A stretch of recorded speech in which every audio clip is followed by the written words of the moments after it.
All right. Good evening, everyone. Glad you're here tonight. Have a couple of announcements to make, and then we will begin our Bible study in 1 Peter 3. So if you have a Bible, go ahead and turn to 1 Peter 3. We do have a new outline out there. I'm not going to guarantee you we're going to get to that new outline tonight, but there is one out there. So if you didn't grab an outline, don't worry about it. If we get to it, I will make that call, and Stephen can pass some out to you if he will. All right, just a couple of brief announcements. Tammy and Nancy McKinney have been, they haven't been here the past couple of weeks.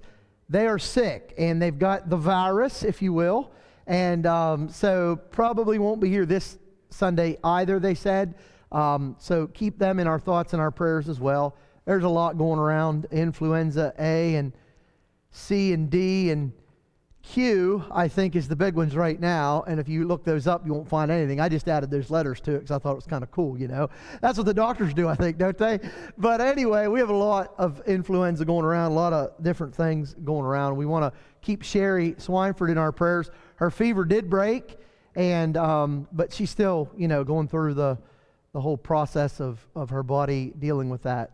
Anytime you get through a high fever like that, that knocks your body for a loop anyway. And so keep Sherry in our prayers as well. Is there anybody else that is ill that needs to be mentioned tonight? You all look pretty healthy. Is everybody healthy here tonight? Nobody has the influenza or COVID or anything? I'm glad for that. We do have fellowship coming up on Sunday that I need to make you aware of.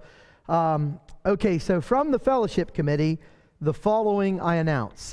Sunday morning we'll have Bible study, then Sunday at 10 we'll have our worship service, then at 6 p.m. we'll have our devotional for about 30 minutes, and then we will have our New Year's Day gathering, which will consist of, supplied by the church, pork and sauerkraut, hot dogs, mashed potatoes, and drinks. Those will all be provided. The fellowship committee is asking the members to bring snacks, dips, you know, like that type of thing, some games, and then if there's anybody here tonight that is interested in helping set up, clean up, etc., that goes with that, please see Bob Engel, and he will, tonight, see him, and he will let you know of those details. So remember, that is going to be Sunday, not Saturday night. So, you know, traditionally we did New Year's Eve, but I think we're just getting old and we don't want to stay up till midnight, so why not combine it for a Sunday? But that'll work out great. We'll have a lot of good fellowship on Sunday as well. Looking forward to that. Okay, hope you had a great holiday. Hope you were able to spend some time with your family and just enjoy each other or whatever that looks like for you. Let's go ahead and begin with a word of prayer, and then we'll jump right into 1 Peter chapter 3. So let's bow together. Heavenly Father, thank you for another day of life, and thank you for the protection and this looking after us, the care that you give us for all the things that we recognize and even the many things that we don't recognize.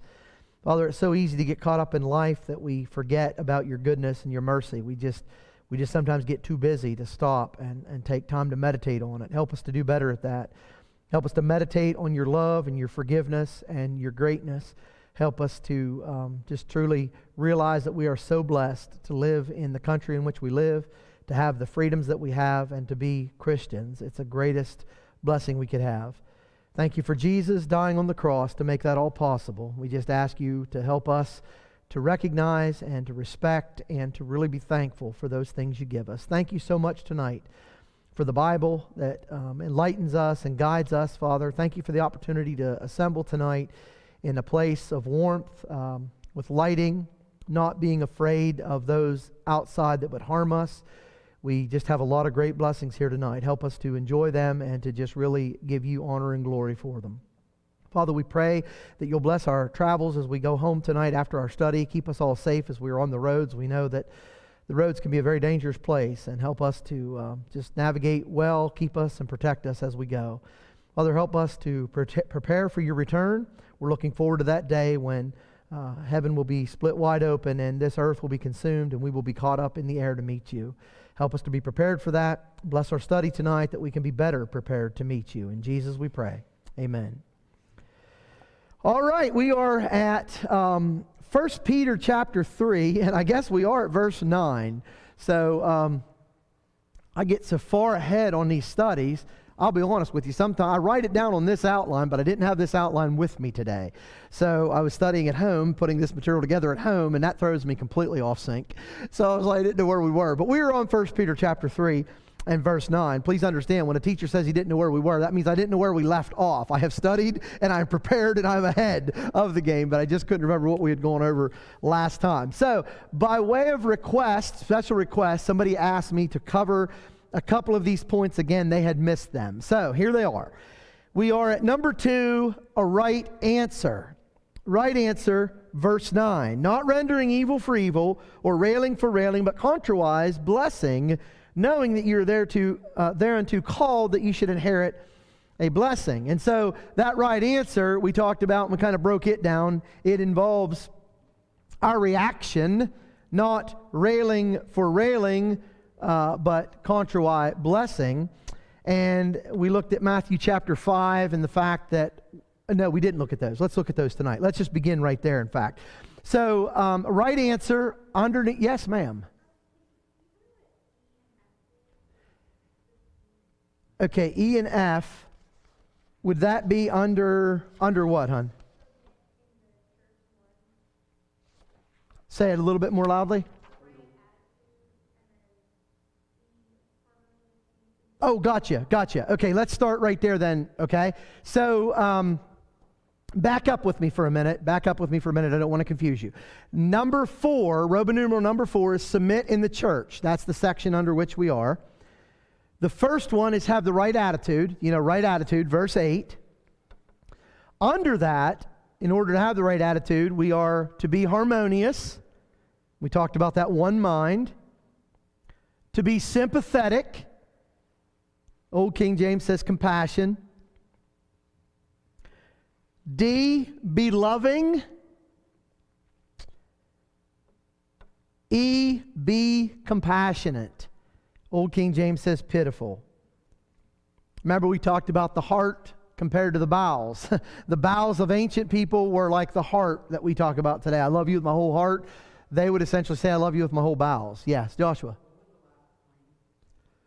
The last one, before that one? Yeah. Be sympathetic. Yeah, be sympathetic. Yep, sure. And then be loving. And then be compassionate. And then lastly under that is be humble. The Old King James says courteous.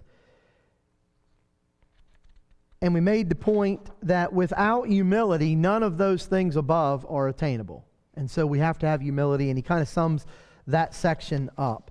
Thank you for asking me.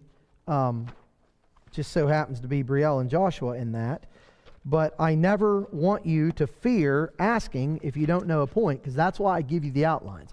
Sometimes when I get going, I think I emphasized that point, but I really didn't emphasize that point. And so I want you to make sure you know those points. Don't be ever afraid to stop me. I sometimes get people to stop me on the way out on Sunday mornings and say, what was that point number 2? I missed it. That's why I do the PowerPoint, but you can still miss them. I get it. So don't be afraid to do that, please.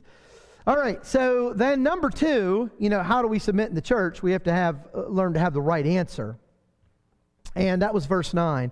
So a godly life, and this is where we're going to pick up tonight. So a godly life not only means having the right attitude, a godly attitude, but it also means having a godly reaction when we are mistreated. Okay, and that I think is key, but it's also challenging. That can also be challenging. Remember what we said, it's real easy, to pet a dog when his tail's wagging and he likes you and he wants to lick you. It's easy to pet a dog like that. But a dog that bites you, it's really not so easy to reach down and pet him, is it? In fact, we don't want to do that because we don't want to get bit.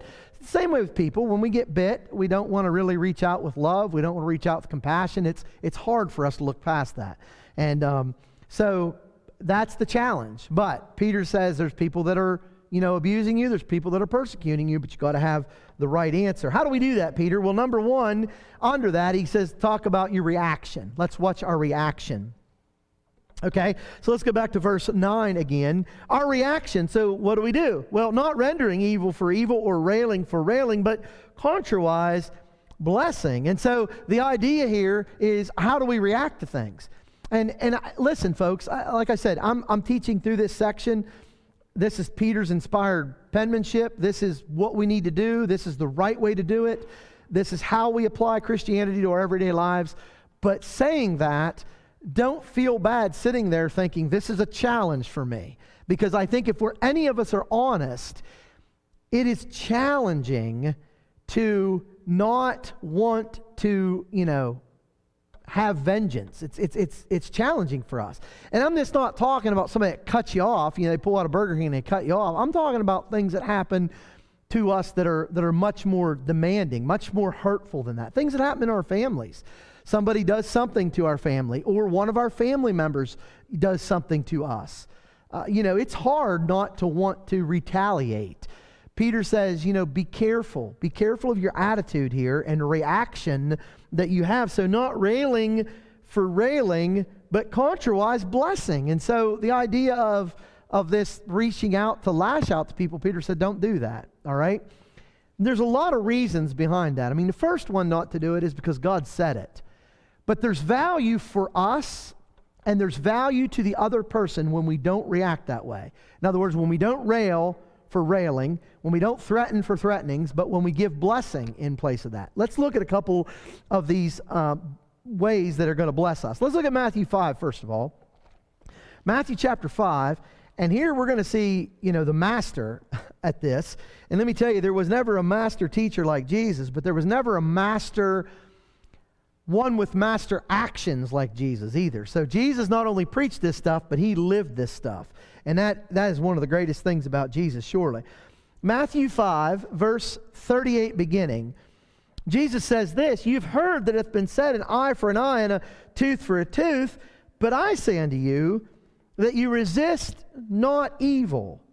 But whosoever shall smite thee on thy right cheek, turn to him the other also. If any man will sue thee at the law, and take away thy coat, give him thy cloak also. And whosoever shall compel thee to go a mile, go with him 2 or twain. Give to him that asketh thee, and from him that would borrow of thee, turn thou not away. You've heard that it hath been said, Thou shalt love thy neighbor and hate thine enemy. But I say unto you, love your enemies, bless them that curse you, do good to them that hate you, and pray for them which despitefully use you and persecute you, that you may be the children of your Father which is in heaven. For he makes the sun to rise on the evil and on the good, and sends rain on the just and on the unjust."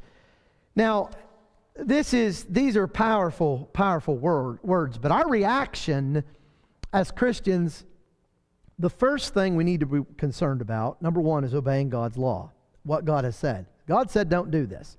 Okay? He said, don't be lashing out when people lash at you. All right, God, that's the first reason I don't do it. But the second reason is very practical. When we don't lash out at people when they lash at us, it's better for us. It's better for us. Okay? If you look at Matthew chapter 5, what Jesus is saying here, verse 44, "But I say unto you," this is what I'm telling you to do, "love your enemies." What does that idea of love mean? Anybody have an idea what it might mean? Warm fuzzies?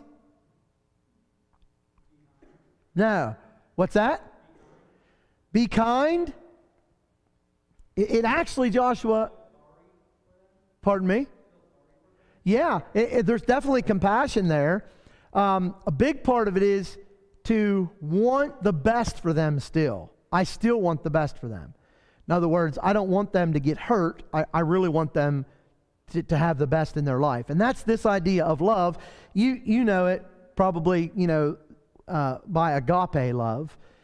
The idea is the act of goodwill towards somebody. And he uses God here as an example. God loves us even when we don't love him. And he uses the illustration of rain. He sends the rain on the just and on the unjust. If you were God, we couldn't be, I know that, but just put yourself in that position for a minute. Okay, I'm God, and people have really hurt me, and then there are people that really love me. What am I going to do when it comes to rain? I mean, wouldn't you split clouds? If that was you, I would split clouds. I'm not God. I understand that. But I'm saying So that's natural for me. It's natural for me to give rain to people that really love me. And it's, it's pretty natural for me to bring a drought on people that hate me. And I think that's natural. That's human nature. Jesus is saying that's what you've heard. That may be what's natural for you, but I'm telling you not to do that. I'm telling you to go a mile more with these people. Just really stretch yourself. And one of the reasons, and I don't know all the reasons, I'm sure, but I know one of the reasons from a practical standpoint is it blesses me. It helps me when I do verse 44. Do I do it all the time? No. Is it easy for me to do it? Absolutely not. In fact, it's contrary to what I stand for as a human, but it's not contrary to what I stand for as a Christian, okay? But I say unto you, love your enemies. You want the best for them. Bless them that curse you. Do good to them that hate you. Do good to them that hate you. And pray for them which despitefully use you and persecute you. I want to hear what you have to say on this. I'm going to give you what I have to say on this. It is harder for me to really have malicious hate towards somebody I'm praying for. So there are people that it's easy for me to maliciously hate them. When I'm praying for them, it's much harder for me to continue to maliciously hate them. It goes back to what Joshua said. Joshua, I find myself having compassion for them. In fact, I feel bad for them. I think you and I used that illustration not too long ago. Didn't we, down there at Sheets? I said, you got to feel bad for that old guy. If that's how miserable he is, right off the bat, you got to feel bad for him, right? If that's what his whole worldview is, everybody's out to get me. I might have told you the story, I might not have. Tried to help the guy, and he just yelled at me, called me all kinds of names, and, the natural part of me was, well, let's stop and talk about this fella. You know what I mean? Let's see if we can't get a little soap in that mouth. My mother used to do that, and it used to feel really good. Let's wash that soap out with mouth. Wash your mouth out with soap. But the Christian side of us, Joshua was with me. We talked about this. It was a good learning experience. But the Christian side of me said, that's not right. What we need to do is we need to bless that guy. We need to not go out, not try to retaliate. Have some compassion for him. And I think Joshua asked me the question, why would you have compassion for him, Dad? And I said, because if that's your worldview, if that's how you look at things right off the cuff, that's pretty sad, isn't it? Assuming somebody's out to do you harm when somebody's just trying to help you. That's pretty sad. A person has something going on in their mind that's not healthy, and in their heart and their life that's not healthy if that's what you're looking at. And so when we do this, when we fail to show retaliation, it's good for us. It's better for us. It's good for us to pray for people that despitefully use us. Is it easy? No. Who in here likes to do that? Let's be honest. I mean, is that easy for you? Is it easy to muster a prayer up for somebody that has treated you poorly? Done something to your family? Done something to one of your children? Done something to your wife? Absolutely. That's difficult. But we're talking about living godly in an ungodly world. We're talking about being right in a world that's going so wrong. That's what Peter's theme is. And it challenges us. It does. James. Every morning I go on a walk and I do my prayer walk. And one of the things, like early in the morning, the sun rises up every day. And, it's just a testimony that everything that's wrong with the world, God is still making that sun to rise. There's a lot of evil people in the world. And every day He makes that sun to keep coming up. We're to strive to grow and be more like God, be more like Jesus. When you look at Jesus' life, Peter, in 1 Peter 2, those last verses, he gives, so much of this, to me, draws right back to those where it talks about Christ's suffering, and, Christ left us an example. Absolutely. When you look at the life of Jesus, He was able to have all of it. He says, I'll leave my peace, my joy, my love with you. And that's said hours before He's going to be arrested. I don't know about you, but I want that. Right.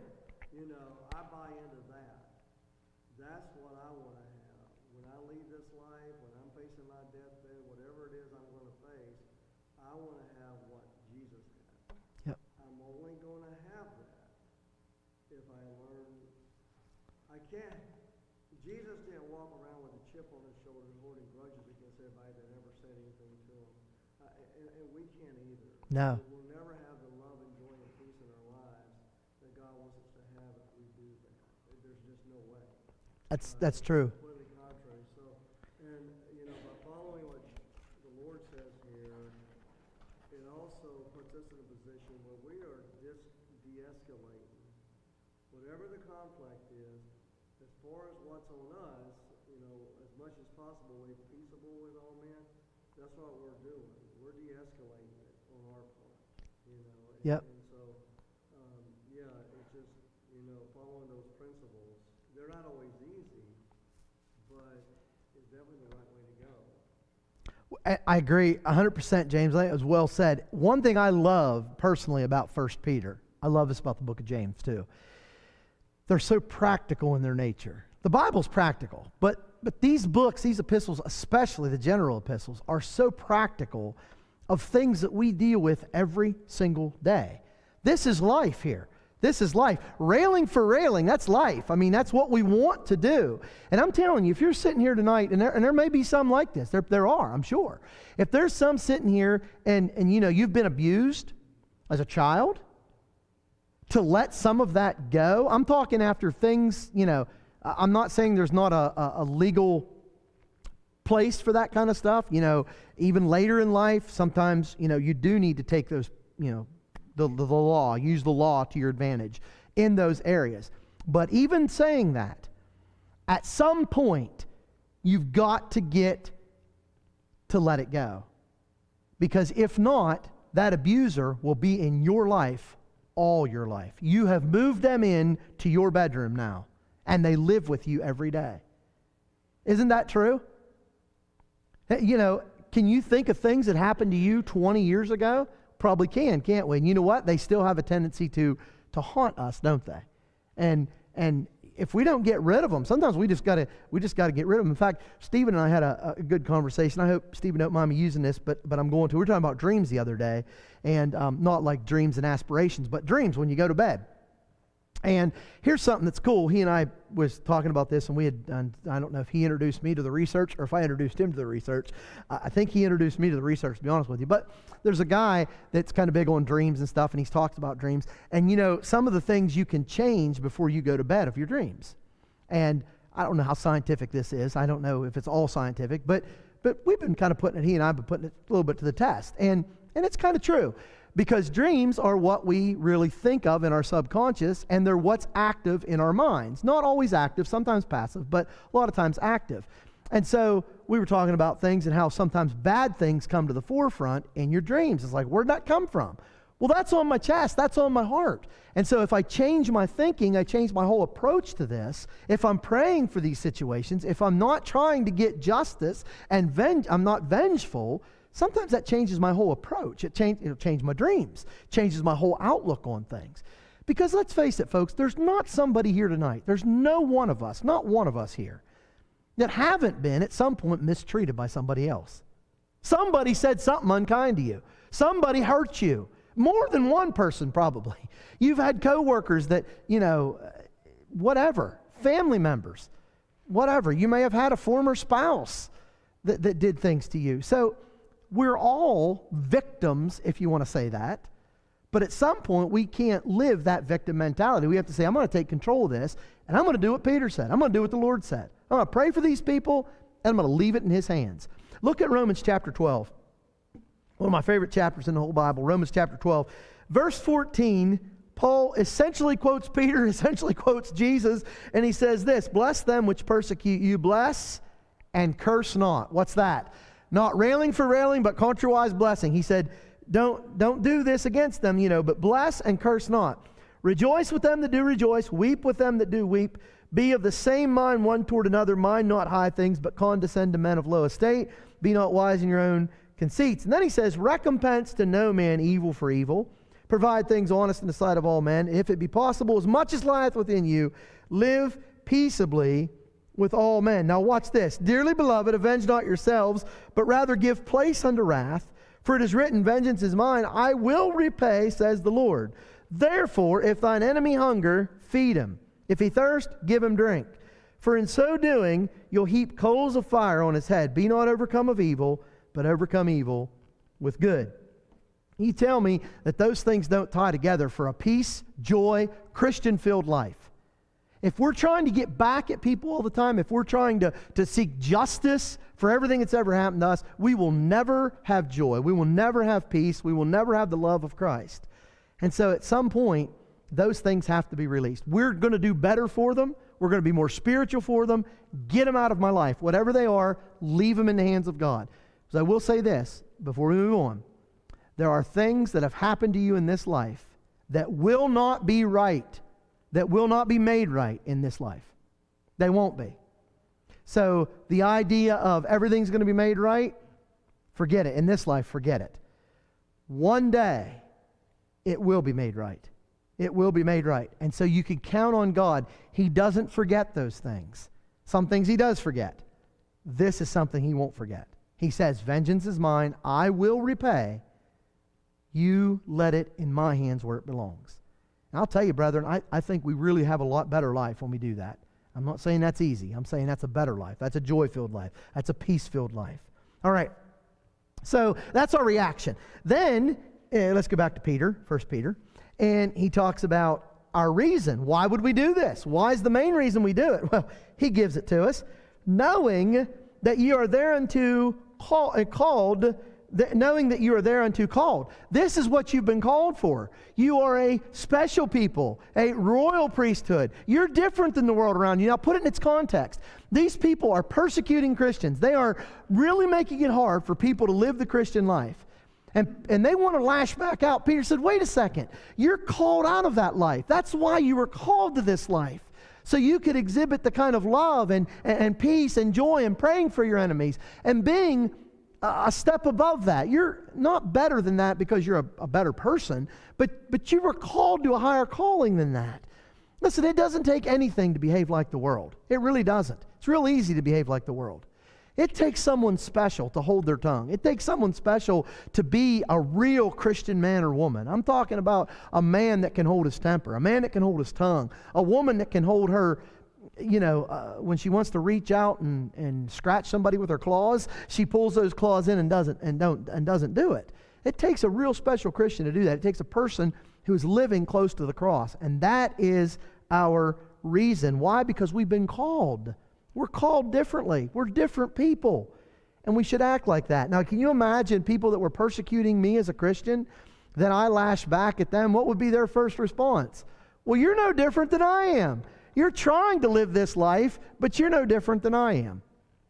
That's very difficult at times to do, but that's the reason why we do it. And then thirdly, he gives us another little motivator here. Why? Because there's a reward involved. Our reward. Look at this. That ye should inherit a blessing. Remember, there's a crown of life at the end of this Christian walk. There's a crown of life coming to us. And so when we don't behave this way, like some people in Peter's day was behaving, when we behave like Christians, when we truly are bought into the Christian faith, Peter said, you know what? You're going to get a reward. You're going to get if I go around and I'm no different than the world, you know what? I'm not going to get any different reward than the world. I've got to be different in order to do that. Did everybody get those points? Our reaction, our reason, our reward. Okay, awesome. Right answer, verse 9. Now, he goes on with this, he's keeping the same thought, the same subject, but he said there's a right authority here, the right authority. Okay, verses 10 and 11, and he's going to quote an Old Testament passage here, Psalm 34. Let's read 10 and 11. For he that would love life and see good days, let him refrain his tongue from evil, and his lips that they speak no guile. Let him eschew evil and do good. Let him seek peace and ensue it. Wow, there's a lot here. It's a quote from Psalm 34, verse 12 and following. Okay, so Peter brings up an Old Testament principle that has remained the same throughout God's plans. The right authority. First of all, I want you to notice there's about 4 things here I want you to notice under this right authority. Number 1, there's a desire. For he that will love life. I want to stop there for a minute. You think, what's the big deal about for he that will love life? I think we need to be understanding of something. There are people that do not have a desire to love life. There are people that are miserable and they want to be miserable. There are people that are miserable and they want to make you miserable. Now, correct me, anybody, if you think that statement's wrong. Is that true of some people? Have you ever met somebody that couldn't live with themselves? They're so miserable. They couldn't get along with anybody because they're just so miserable. And you know what their goal is? The old saying, misery loves company. So sometimes they will try to test me as a Christian, test you as a Christian, because they want to make you miserable. Peter said there has to be desire here. If you really want to love life, and let me tell you, I say this because I see this a lot. It begins when you wake up in the morning. It really does. It begins when you make up in the morning to make a choice. I'm going to love this day. Because have you ever woke up and not really thought that, and then the next thing you know, maybe your car won't start, maybe you're a little bit late for work, maybe the traffic light didn't turn you thought it would, maybe somebody cut you off. The next time they were out of your favorite coffee at the coffee shop, which, let's face it, that makes anybody have a bad day. But we can overcome that. Everything seems to go wrong, right? You just aren't in the mood to love life. How does your day usually go? Does it ever get any better? No, that kind of attitude, does it? You wake up with the right attitude. Peter said there's a desire here. I'm going to love life today. I'm going to make the best of every situation. I'm going to look at the positive of everything. Now, sometimes, people think, well, that's just not really living. Well, I'll tell you what, I believe it is. I believe that's real living. I believe there's something positive. In most situations, we can find something positive. And if we look for that positive thing, it helps us. There's a desire for he that would love life. There's a demand. Watch it now. He that loves life and see good days, let him refrain his tongue from evil and his lips that they speak no guile, no deceit.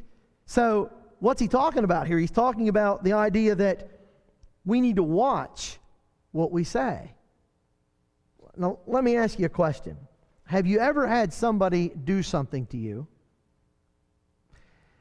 and then for a moment of weak Christianity, you said something back or said something about that person, and it ended up causing you more grief than if you'd have just kept your mouth shut?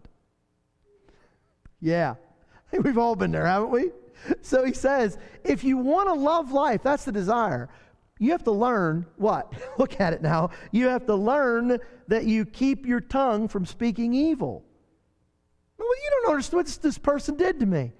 Sometimes it's best just to let that between you and God. Don't speak any evil about it. And then he says, and that your lips, and that they speak no deceit. No deceit, no guile. Okay? Again, these are challenging things for us. What is the one thing that usually gets us in trouble first?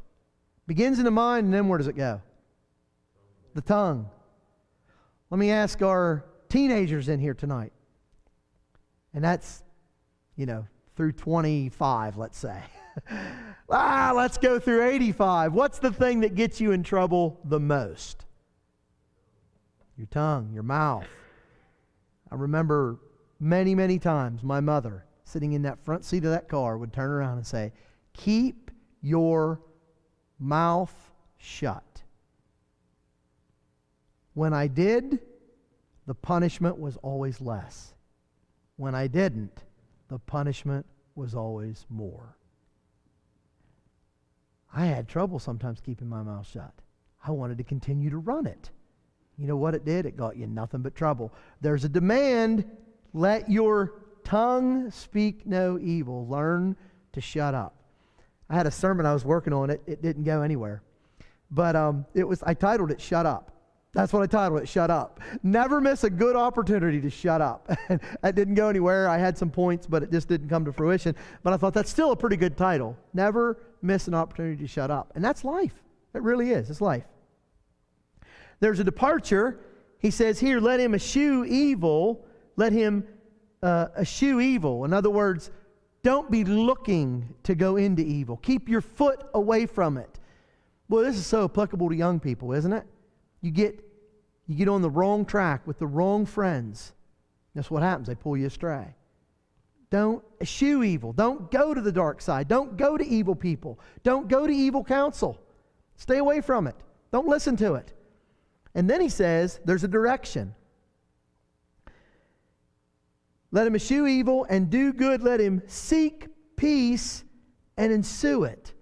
Seek peace. It goes back to that idea of a desire. What kind of life do you want to have? Do you want to love life? Then you seek peace. Seek peace. Help me understand this better, church. How are some ways that we seek peace? How do we do that practically? Mike. Okay? Yeah. Sometimes, yeah, just don't irritate. Sure. Sure. And sometimes it's almost kind of enjoyable to push buttons, isn't it? I mean, sometimes we get to that point. Well, we're not seeking peace. We're trying to make turmoil, trying to make trouble. Okay? Like that. Don't be annoying. That's good. James. When you're at odds with somebody, you try to go to them and work it out. Don't go to everybody else and cry about it. Just go to them.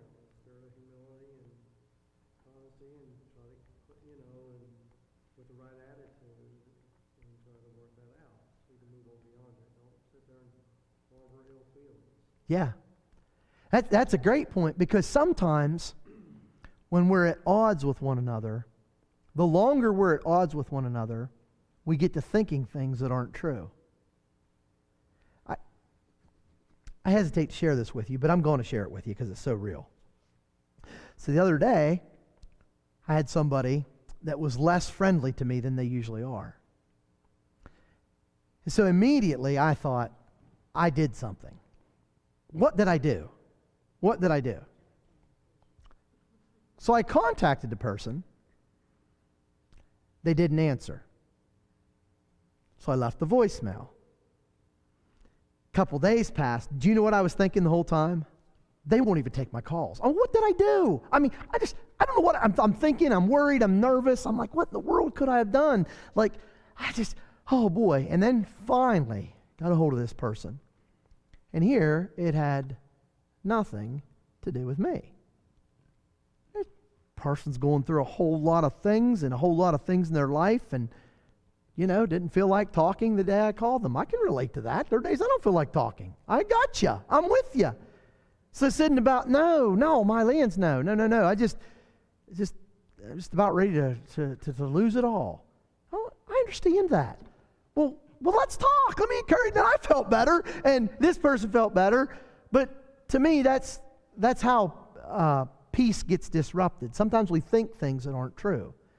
And it goes back to what James says. So if we're at odds, if we think we're at odds with somebody, best thing to do is just try to patch it up. And some days, it's good to wait a day or two. Some days it is. Yeah, Sharon.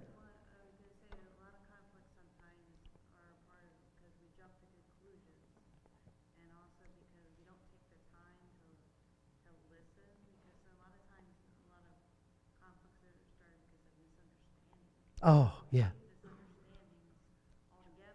Right. And so, we sometimes just have to slow ourselves down, listen. That's a great point. Sharon, I think that is one of the greatest ways to seek peace. Learn to listen. I don't really think our relationships in the church are any different than our relationships as married couples. Now, not everybody here is married. I understand that. But married couples can understand this. When you don't communicate properly, there's going to be a lot of problems in marriage. Communication is the number one key to marriage. But you know what? Communication is the number one key to any relationship. If you can't talk, if you can't voice, if you can't really, what are you trying to say here? What are you saying? Because every one of you that are married or were married or to be married, you need to understand this. There will be times when there will be conflict in that marriage. And the beauty of a Christian marriage is Christian marriages work them out. Christian marriages work them out. I can tell you this now because it's over. So Sunday afternoon, Josh Newell and Stacy were married. A big old ceremony. There were 4 of us in my office, and we married them. They were married. I told them, I said, one of the blessings of marriage and a Christian marriage is you're going to be together forever. You're going to learn to work through your conflicts. Now, they're all bubbly and fuzzy right now. There's no conflicts now. But there will be. There will be conflicts come. And when they come, that's where it really matters to work them out. Same way in the church. Same way in the church. Sometimes we're all fuzzy and warm. Sometimes we're not. Working our conflicts out. Seeking peace. I want peace. That's what we want in the church, right? Okay, James? I just think of something else. Sometimes, these conflicts come about because of our expectations of each other are completely unrealistic. All of us are on a journey following in the footsteps of Jesus. All of us have our own struggles, our own strengths, our weaknesses. Chances are, my strengths aren't your strengths. My weaknesses aren't your weaknesses. And we could really, what I've seen in the church over the years is we could really be harsh and have a lack of understanding, a lack of compassion, a lack just to hit the pause button and say, you know what, maybe I don't really understand everything that's going on here. And, maybe I need to give that person the benefit of the doubt rather than to rush to this place of judgment that isn't going to help at all. Right. And I think that's what I've seen a lot in the church over the years. And it's a real shame because, you think about how Jesus interacted with these disciples. Oh, man. In his Yeah. ministry. He had a lot of patience with these guys. They were always saying things, they were doing things. A lot of times, really, we look at it, we kind of smile and laugh, but, that's us. Right. Yeah. Great point, James. There's an old saying, I don't know where it came from. Some of you may be able to know where it came from, but you don't judge a man till you walk, 1,000 miles in his moccasins? Something like that. 100 miles, I don't know. 1,000 miles a long way. Till he walks some time in his moccasins, right? Why? Because you really don't know what that person's going through. You don't know what's going through their mind. You don't know what challenges they're facing. That is part of seeking peace. And you know what? Didn't we all come here tonight with different challenges? Didn't we come here tonight with different struggles, every one of us? Every one of us have things on our brain. Every one of us have things that we're going through.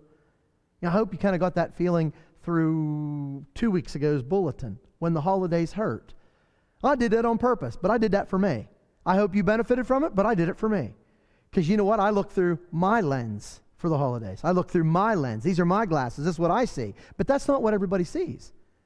It's the most wonderful time of the year. For some, it's the most hurtful time of the year. So, learning to be compassionate. I need help with that. That's why I wrote the article. I don't know if you knew this or not, but my articles help me. That's why I write them. Somebody told me this one time. A preacher told me this. He said, I don't know why you write every week for the book. This has been years ago. I don't know why you write every week for the church bulletin. Do you know that hardly nobody reads those articles? I thought, now there's a brother that's trying to encourage me. I said, well, I really appreciate the encouragement, but let me tell you something. I don't write those articles only for the church. I write those articles for me because I grow through the study for that article. And I know that's not true. I know some of you do read them because I get comments from them, and I appreciate that so much. But my point is, sometimes the holidays do hurt through different eyes. Seek peace. Learn to see what a person's going through. Those are great. Those are great. We ought to be able to seek peace with that kind of attitude, right? Absolutely. All right. So, let me see. Can I do one more? I think I can do one more. Okay. Let's look at the right awareness, verse 12, and then we can close this section and we can go into the next one next week, your new outline. For the eyes of the Lord are over the righteous, and his ears are open to their prayers, but the face of the Lord is against them that do evil. And so we need to be aware of something. The way we live affects our relationship with God. What Peter just say here, not railing for railing, but contrariwise blessing. We do that ultimately so I can have the right relationship with God as a child of God. All right, my relationship with God is linked to my relationship with humanity. In this case, specifically with the church. And so I have to have the right relationship with the church in order to have the right relationship with her bridegroom. The bride and the bridegroom are inseparable. The head and the body are inseparable. And so a right relationship with each other gives us that right relationship with God, or should give us that right relationship with God. Or should I say it this way? If we don't have a right relationship with one another, we can't have a right relationship with God. I like that term better. So it's linked together. It's a triangle. Yeah, James. Just saying, this section here in Peter is quoting Psalm 34. Yeah. Which is a song that was written by David during the time And David wasn't always perfect. I mean, you can't read through all the Psalms and not see that David poured his heart out on the Lord, asking for God to crush the teeth of his enemy. I mean, but he carried it to God. When he dealt with his enemies, like Saul in the cave, he didn't kill him when he had the Yeah. opportunity. When he, dealt with his enemies, like with Saul, he said, God's hand be upon him, not me. You think about his son Absalom. His son's trying to kill him, and he's trying to tell his general, don't harm him.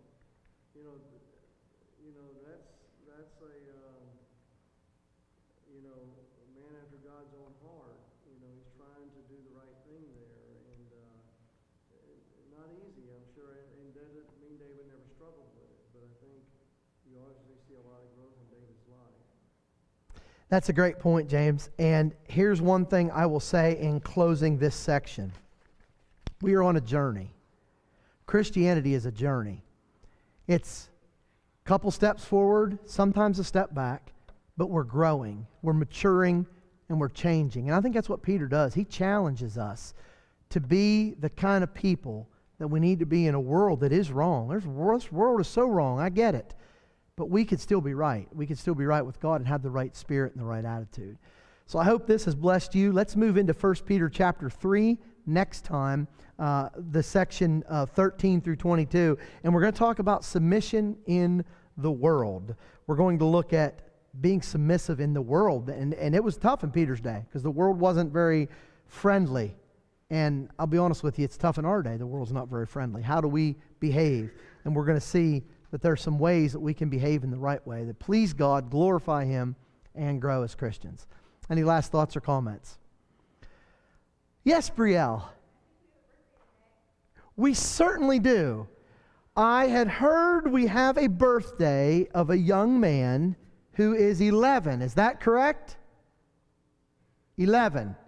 So would you all join me in singing happy birthday to Mr. Aaron Hoke, who is 11 years old today?